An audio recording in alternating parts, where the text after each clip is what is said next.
Don Pedro of Aragon comes this night to Messina. He was not but 9 miles from here. How many gentlemen have you lost in this war? But few of any sort, and no one important. A victory is twice itself when the achiever brings home full numbers. I read here also that Don Pedro hath bestowed much honor on a young Florentine named Claudio. Much deserved on his part, and equally remembered by the Don. I pray you, is Signor Montanto returned from the wars or no? I know none of that name, lady. There was none such in the army. Who is he that you ask for, niece? My cousin means Senor Benedict of Padua. Oh, he's returned and as pleasant as ever he was. Benedict is always a silly fool, challenging anyone weak to a duel. I pray you, how many had they killed in these wars? How many? For I did promise to eat anyone that he killed.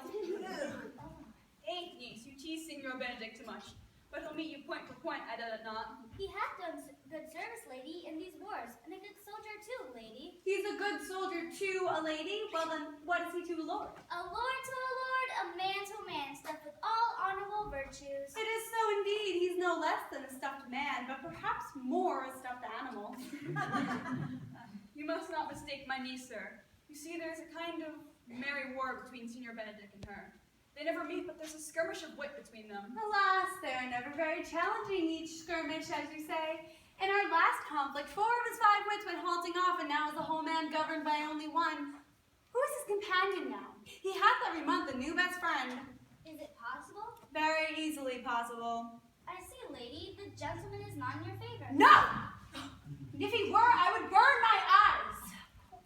Isn't there some swaggering young hero to accompany him on his every voyage? He is most in the company of the good and noble Claudio.